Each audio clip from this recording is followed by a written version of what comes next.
प्रसार माध्यमे आणि इतिहास. पहा मुलांनो, प्रसार म्हणजे एखादी गोष्ट दूरवर पोहोचवणे, त्याला म्हणायचं प्रसार. रोगांचा प्रसार, एका ठिकाणाहून कित्येक किलोमीटर अंतरापर्यंत, हजारो किलोमीटर वरपर्यंत सुद्धा रोग पोहोचवणे, रोग पोहोचणे, त्याला आपण रोगाचा प्रसार म्हणतो. माहितीचा प्रसार, कित्येक मैलोन मैलपर्यंत एखाद्या ठिकाणची माहिती ही दूरवरपर्यंत पोहोचणे. एखादं वृत्त आहे, एखादी घटना घडली आहे, त्या संदर्भातली माहिती आहे, बातमी आहे. एखाद्या ठिकाणी घडलेली घटना खूप दूरपर्यंत तिचं वृत्त पोहोचणे, त्याला म्हणायचं प्रसार. दूरवर पोहोचणे किंवा पोहोचवणे म्हणजे त्याला प्रसार होणे किंवा प्रसार करणे म्हणायचं. मग हे जे वृत्त आहे, ही जी माहिती आहे, बातमी आहे, हे जे ज्ञान आहे, ते दूरवर पोहोचवण्यासाठी काही माध्यमाची गरज लागते. बरोबर आहे. आता मी या ठिकाणी बोलतीये, हे माझं बोलणं तुमच्यापर्यंत पोहोचवण्यासाठी हे मोबाईल माध्यम बनले की नाही? बरोबर आहे. तुमच्या आणि माझ्यामधलं. तसं एखाद्या बातमीला एका ठिकाणाहून दुसऱ्या ठिकाणी पोहोचवण्याचं काम कशाच्या तरी माध्यमातून घडत असतं. त्यासाठी कोणत्या ना कोणत्या साधनाची गरज असते. त्याला प्रसार माध्यम असं संबोधलं जातं. मग पूर्वीच्या काळी हा जो बातमीचा प्रसार आहे, तो बातमीचा प्रसार करण्यासाठी दवंडी देणं असेल किंवा कर्णोपकरणी मौखिक पद्धतीनं हे वृत्त, बातम्या, घडामोडी एका ठिकाणाहून दुसऱ्या ठिकाणापर्यंत पोहोचत असत. कर्णोपकरणी एकाने दुसऱ्याला सांगितलं, दुसऱ्याने तिसऱ्याला, तिसऱ्याने चौथ्याला, आणि ही साखळी वाढत गेली. अगदी शेवटच्या माणसापर्यंत ती बातमी कळली. सरकारी बातमी असेल, सरकारी निवेदन असेल, सरकारचा आदेश असेल, अध्यादेश असतील, हुकूम असतील, आज्ञा असतील, तर त्या दवंडीच्या मार्फत गावामध्ये दवंडी पिटून त्या लोकांपर्यंत पोहोचवल्या जात असत.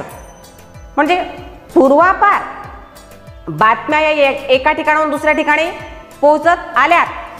माध्यमं बदलली आहेत, साधनं बदललेली आहेत. पूर्वीपेक्षा आजची माध्यमं आणि साधनं ही वेगळी आहेत. त्याचं स्वरूप बदललेलं आपल्याला दिसून येतं.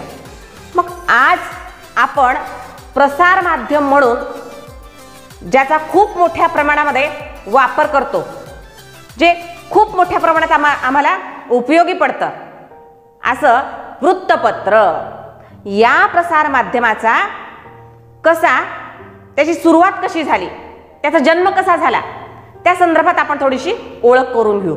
जे वर्तमानपत्र जे आहे आजचं एक मुख्य प्रसार माध्यम म्हणून ज्याच्याकडे पाहिलं जातं, नव्हे लोकशाहीचा चौथा स्तंभ असं ज्या वृत्तपत्रांना संबोधलं जातं, त्या वृत्तपत्रांची सुरुवात कशी झाली आपण आपल्या भारताच्या दृष्टिकोनातून विचार करूया. ठीक आहे. पहा, भारतामध्ये ब्रिटिशांच्या आगमनानंतर मुद्रण कला त्याची आम्हाला ओळख झाली. छापील माध्यमातल्या कागदांची आम्हाला ओळख झाली. नाहीतर पूर्वी सगळं हस्तलिखित होतं. बरोबर आहे, हातानेच लिहायचं.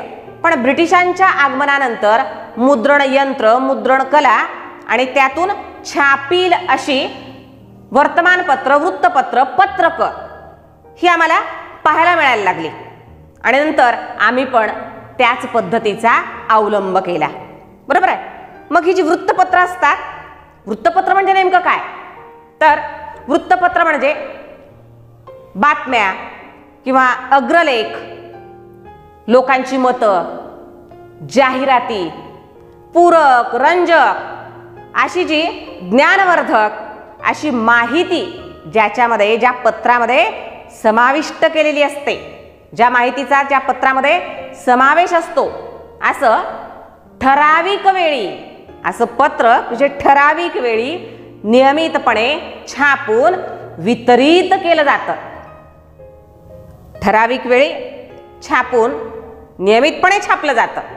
ठराविक वेळी आणि वितरित केलं जातं, प्रकाशित केलं जातं, जे छापलंही जातं आणि प्रकाशितही केलं जातं, वितरित केलं जातं, त्याला वृत्तपत्र असं संबोधतो. म्हणजे असं पत्रक ज्याच्यामध्ये बातम्या असतात, अग्रलेख असतात, लोकांची मतं असतात, जाहिराती असतात, रंजक, रोचक, पूरक, ज्ञानवर्धक अशी सगळ्याच क्षेत्रातली माहिती असते आणि ठराविक वेळी छापून जे प्रकाशित केलं जातं, वितरित केलं जातं, असं जे प्रकाशन असतं त्याला वृत्तपत्र असं म्हणतो.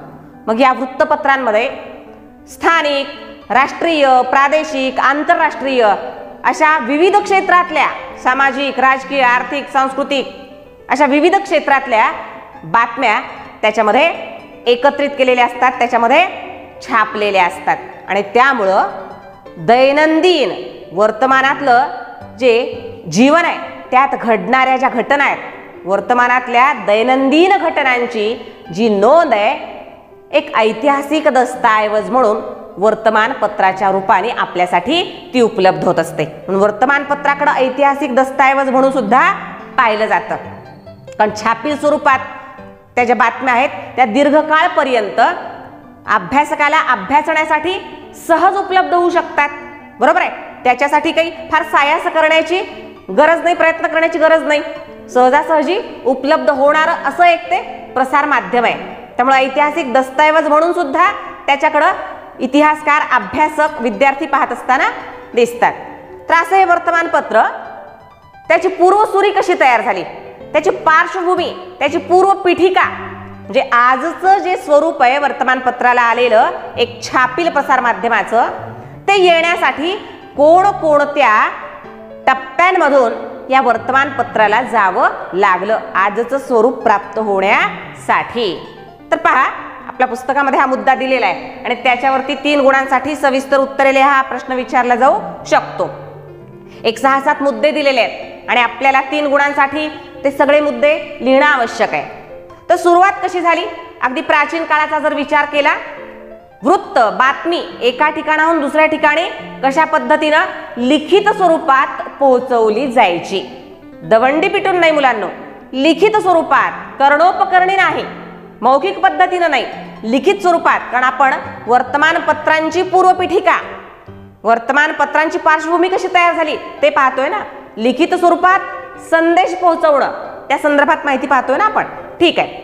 तर इजिप्तमध्ये इसवी सन पूर्व म्हणजे प्राचीन काळामध्ये इजिप्तचे जे राजे होते ते आपले जे अध्यादेश असायचे, हुकूम असायचे, आज्ञा असायच्या, काही निवेदनं असायची जनतेसाठी, लोकांसाठी, ती कोरत असत आणि हे जे कोरीव लेख आहेत ते सार्वजनिक ठिकाणी लावले जात असत. म्हणजे लेख कोरायचे आणि सार्वजनिक ठिकाणी ते लेख लावायचे. मग त्याच्यासाठी तांब्याचा पत्रा वापरला जात असावा किंवा चर्मपत्र वापरलं जात असावं, चांबडा वापरला जात असावा किंवा इतर झाडांच्या साली सुद्धा वापरल्या जात असाव्यात.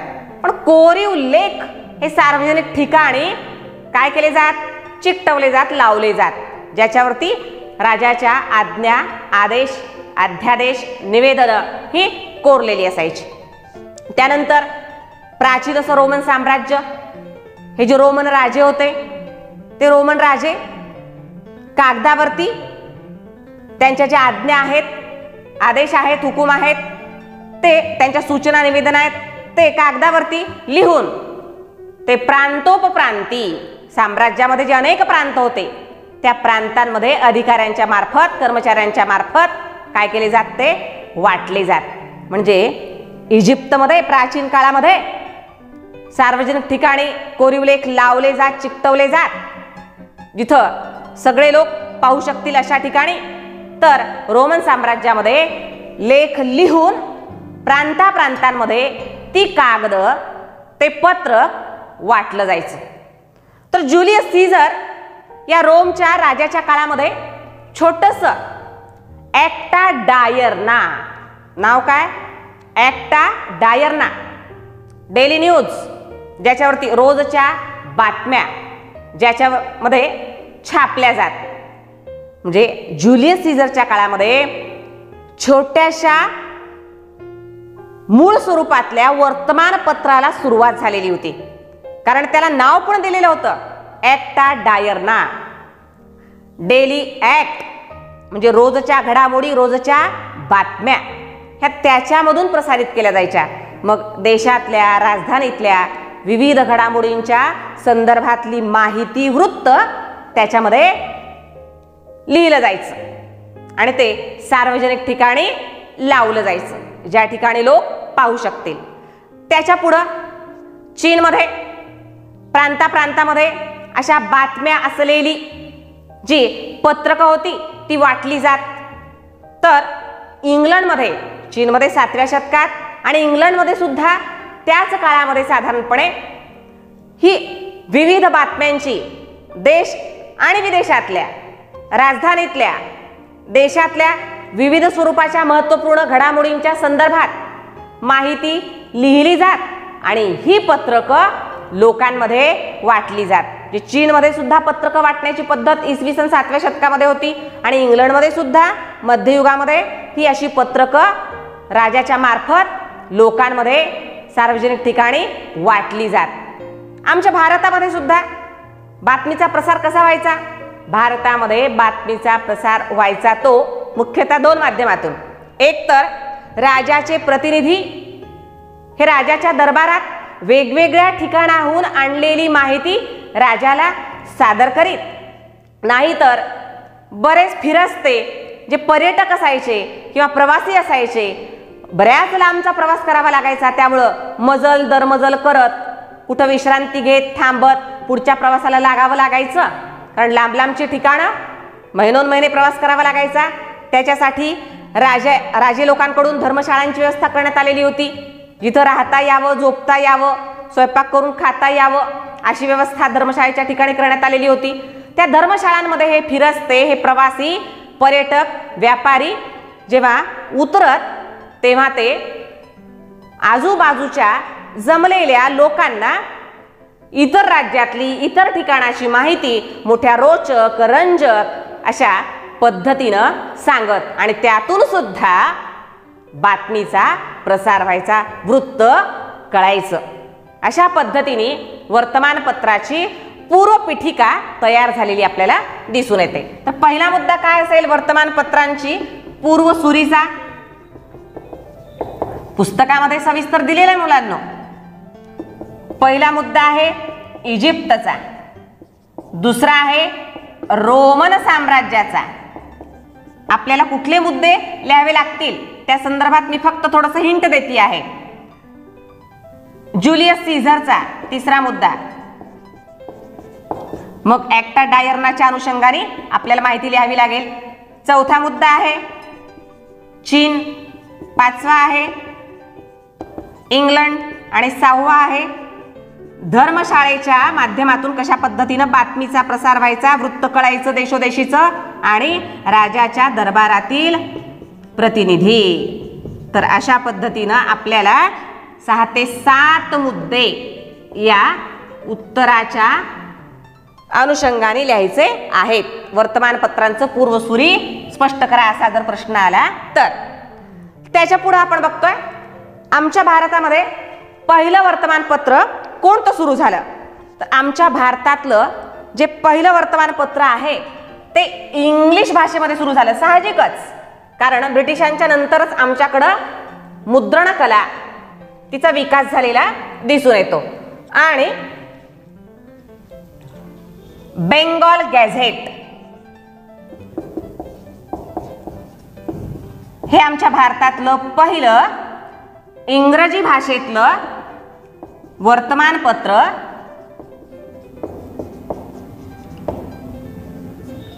कुणी काढलं, कुणी छापलं? एक आयरिश व्यक्ती होता.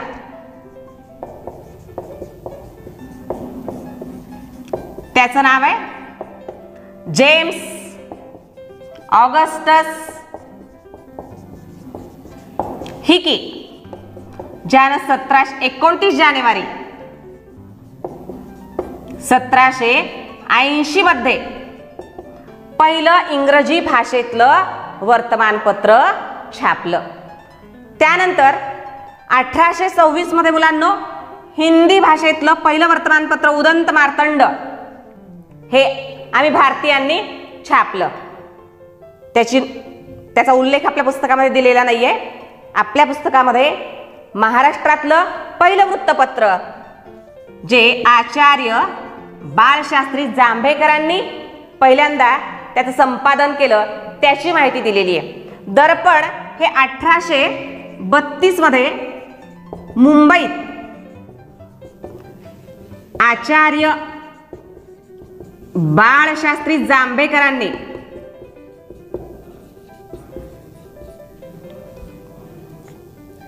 संपादन केलेलं पहिलं वृत्तपत्र.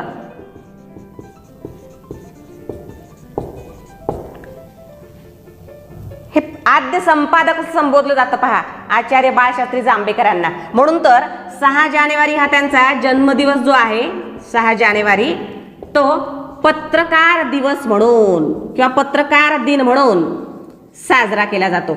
कारण हे आद्य संपादक आहेत बाळशास्त्री जांभेकर, म्हणून त्यांच्या कामाचा गौरव म्हणून ते पहिले संपादक आहेत म्हणून त्यांचा जन्मदिवस 6 जानेवारी हा पत्रकार दिन म्हणून साजरा केला जातो. पहा, दर्पणच्या माध्यमातून आचार्य बाळशास्त्री जांभेकरांनी त्या काळातल्या 1832 म्हणजे काळ पारतंत्र्याचा काळ आहे, स्वातंत्र्यपूर्व काळ आहे, ब्रिटिश राजवटीचा काळ आहे. ब्रिटिश राजवटीच्या काळातल्या भारताच्या राजकीय, सामाजिक, आर्थिक, सांस्कृतिक अशा परिस्थितीच्या संदर्भातली कल्पना दर्पणच्या माध्यमातून त्या अंकांमध्ये ज्या बातम्या आचार्य बाळशास्त्री जांभेकरांनी छापल्या ना त्याच्यातून कल्पना येते त्या काळातल्या अशा राजकीय, सामाजिक, आर्थिक, सांस्कृतिक परिस्थितीच्या संदर्भातली. तर त्या काळात त्यांनी जवळपास 8.5 वर्ष हे वृत्तपत्र चालवलं. त्या 8.5 वर्षाच्या काळात अनेक क्षेत्रातल्या बातम्या त्यांनी त्यांच्या वर्तमानपत्रामध्ये छापलेल्या आहेत. काही प्रातिनिधिक स्वरूपामध्ये त्यांनी ज्या बातम्या छापल्या त्याची माहिती आपल्या पुस्तकात दिलेली आहे. ते म्हणजे दर्पणमध्ये त्यांनी वेळोवेळी ब्रिटिशांच्या 3 इलाख्यातल्या जमा खर्चाची यादी दिली. आता हे 3 इलाके कोणते? मुंबई, मद्रास आणि बंगाल.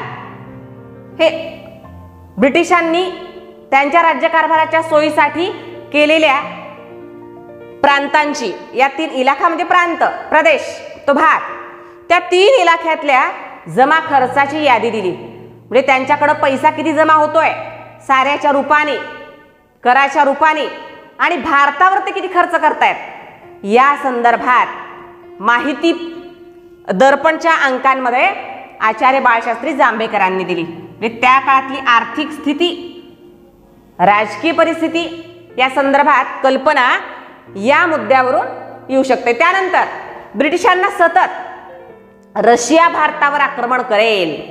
रशिया सुद्धा जम्मू काश्मीर, पंजाबच्या भागामध्ये, कारण अफगाणिस्तानच्या मार्गाने रशिया कदाचित वायव्य भागावरती आक्रमण करेल आणि भारताचा भाग आपल्या ताब्यात घेईल अशी सतत भीती वाटत होती.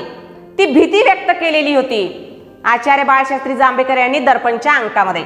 रशियाच्या आक्रमणाची भीती. रशियाचं आक्रमण कशावर? भारतावर.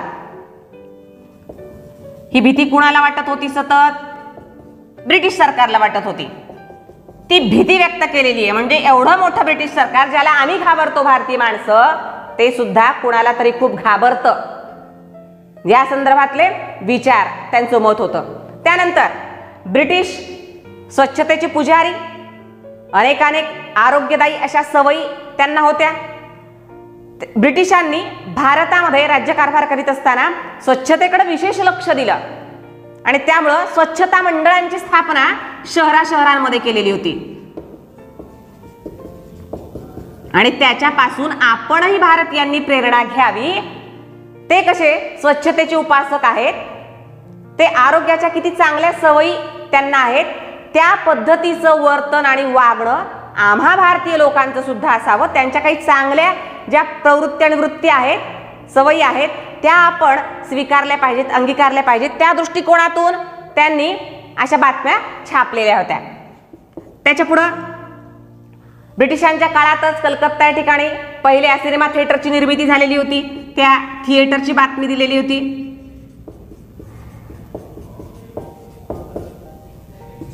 तसंच राजाराम मोहन रॉय यांना प्रतिनिधी म्हणून, भारतीय लोकांचा प्रतिनिधी म्हणून ब्रिटनला पाठवलेलं होतं, लंडनला, ब्रिटिश पार्लमेंटमध्ये भारतीयांच्या समस्या मांडण्यासाठी. तर राजाराम मोहन रॉय यांची इंग्लंडमधील कामगिरी कशा पद्धतीनं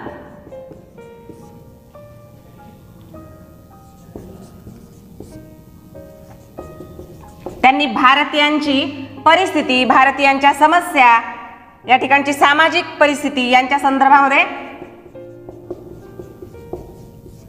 माहिती ब्रिटिश पार्लमेंटकडे दिली, गारहानं मांडलं त्या ठिकाणी. आणि त्या गोष्टींकडे लक्ष देऊन त्या समस्या सोडवण्यासाठी ब्रिटिशांनी, ब्रिटिश पार्लमेंटनी सुद्धा मदत केली पाहिजे या दृष्टिकोनातून तिथं मागणी करण्याचं काम केलं. म्हणजे अशा काही बातम्या ज्या दर्पणमध्ये आचार्य बाळशास्त्री जांभेकरांनी छापलेल्या होत्या आणि त्यावरून त्या काळातल्या राजकीय, सामाजिक, आर्थिक, सांस्कृतिक परिस्थितीविषयीची कल्पना येऊ शकते. ठीक आहे. त्याच्यानंतर आहे प्रभाकर हे वर्तमानपत्र. प्रभाकरचे संपादक होते भाऊ महाजन. यात लोकहितवादी ही उपाधी आहे कुणाला मिळालेली? गोपाळ हरी देशमुख यांना मिळालेली.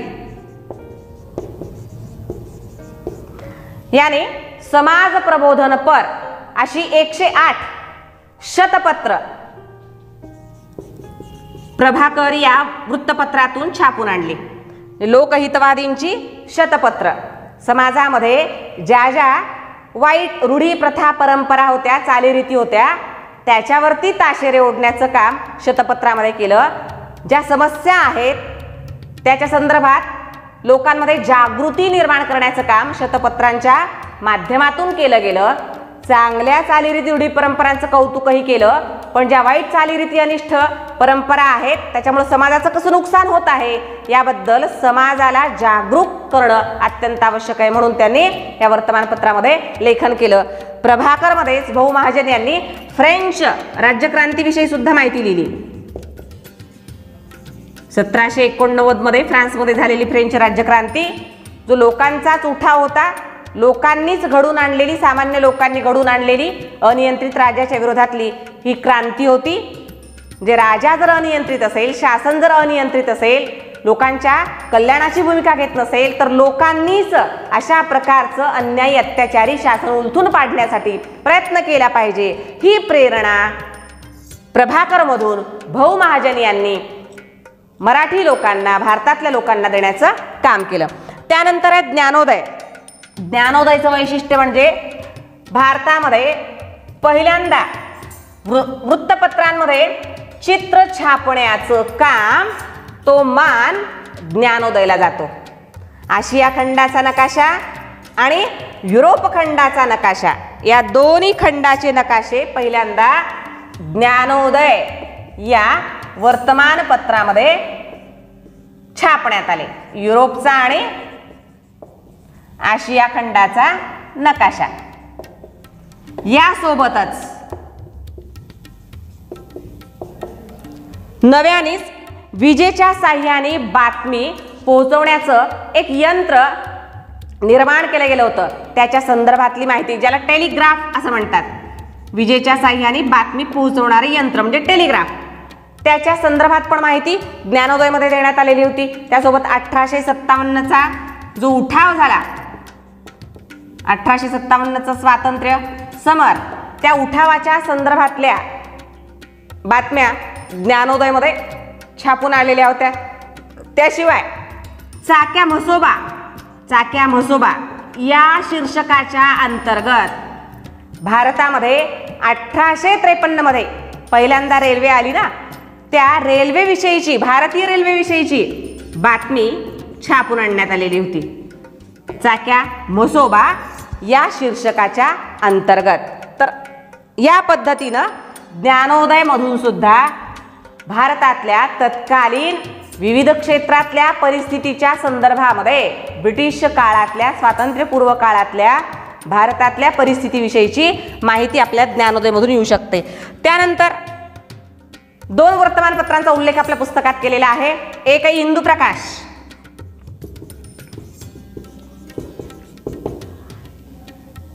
हिंदू प्रकाश मध्ये विधवांच्या पुनर्विवाहाचा जोरदार पुरस्कार करण्यात आलेला होता.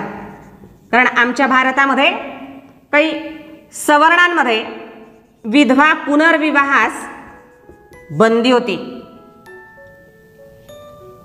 त्या विधवांना पुनर्विवाह करण्याची मुभा मिळावी, समाजाने ती द्यावी, यासाठी विधवा पुनर्विवाहाचा जोरदार पुरस्कार त्या संदर्भात विचार व्यक्त केले गेलेले होते हिंदू प्रकाश मधून वेळोवेळी. आणि त्यानंतर दीनबंधू, महात्मा ज्योतिराव फुले यांचे सहकारी होते, मित्र होते कृष्णराव भालेकर.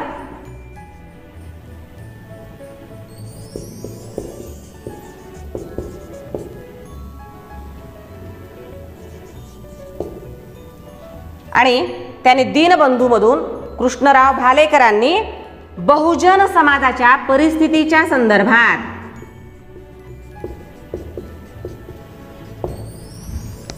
खूप लेखन केलं.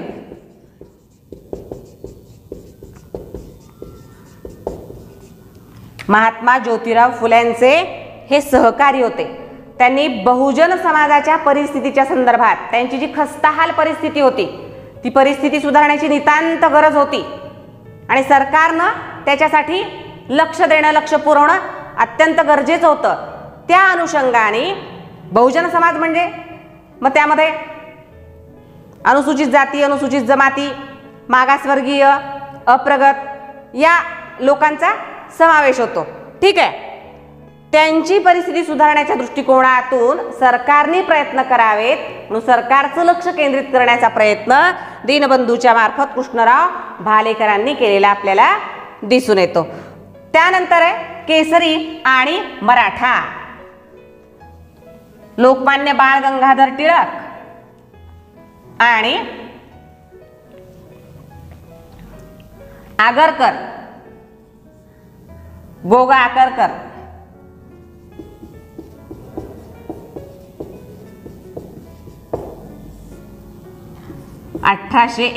मध्ये केसरी आणि मराठा. केसरी हे मराठीतून, तर मराठा हे इंग्रजीमधून. आगरकर व टिळक यांनी काढलेली 2 वर्तमानपत्र. केसरी मराठीतून काढलं, महाराष्ट्रातल्या मराठी भाषा येणाऱ्या, मराठी मातृभाषा असणाऱ्या लोकांसाठी, आणि मराठा काढलं ते भारतातल्या जे मराठी जाणत नाहीत पण इंग्रजी ज्यांना लिहिता वाचता येतं, समजतं, त्या लोकांसाठी मराठा हे वर्तमानपत्र काढलं. आणि देशस्थिती, आपल्या देशाची त्या काळाची स्थिती, ब्रिटिशांच्या काळात स्वातंत्र्यात जी देशाची वाईट स्थिती होती सगळ्याच क्षेत्रातली, त्या संदर्भात विलायतेतलं राजकारण कसं होतं, जे आंतरराष्ट्रीय राजकारण, जे आपल्या देशाच्या संदर्भात, आपल्या देशातल्या लोकांच्या संदर्भात वेगळा विचार आणि वसाहतीमधल्या साम्राज्यातल्या लोकांच्या संदर्भात वेगळा विचार, त्यावेळेसचे हे वसाहतवादी लोक कशा पद्धतीनं करायचे, त्या संदर्भात विलायतेतील राजकारण, देशभाषेतील आपल्या ग्रंथ, ज्याच्यामधून राष्ट्रवादी विचार व्यक्त केले जातात, राष्ट्रभक्तीची भावना वाढवली जाते, असे देशभाषेतले ग्रंथ, या संदर्भामध्ये माहिती दिलेली आपल्याला दिसते केसरी आणि मराठामध्ये. आणि स्वातंत्र्यपूर्व काळामध्ये जे काही स्वातंत्र्य लढे उभारण्यात आलेले होते, मग स्वराज्य, स्वदेशी, बहिष्कार, राष्ट्रीय शिक्षण याच्या मार्फत या संदर्भातली सुद्धा माहिती आणि तत्कालीन अनेक राजकीय, सामाजिक, आर्थिक क्षेत्रातल्या प्रश्नांना वाचा फोडण्याचं काम केसरी आणि मराठा सारख्या वृत्तपत्रांमधून आगरकरांनी आणि लोकमान्य बाळ गंगाधर टिळक यांनी केलेलं आपल्याला दिसून येतं. म्हणजे स्वातंत्र्य संग्रामाच्या पार्श्वभूमीवरती, स्वातंत्र्य लढ्याच्या पार्श्वभूमीवरती पारतंत्र्यातल्या भारतामध्ये या वृत्तपत्रांचं महत्त्व खूप मोठं आहे. या वृत्तपत्रांनी खूप मोलाची कामगिरी केली असं आपल्याला दिसून येतं. जे आपल्या देशातल्या परिस्थितीचा लोकांनी गांभीर्याने विचार करावा आणि या परकीय अत्याचारी अशा राजवटीच्या विरोधामध्ये बंडाचं निशाण उभारावं, स्वातंत्र्य लढ्यामध्ये सक्रिय सहभागी व्हावं, या दृष्टिकोनातून सुद्धा ही वर्तमानपत्र त्या काळामध्ये जनजागृती करताना दिसून येतात, समाज प्रबोधन करताना दिसून येतात, समाजातल्या प्रश्नांना वाचा फोडताना दिसून येतात, समाजात एक प्रकारची जागरूकता निर्माण करताना दिसून येतात. हे वृत्तपत्रांचं ही आपल्या भारतातल्या वृत्तपत्रांची सुरुवात कशी झाली आणि त्या काळातलं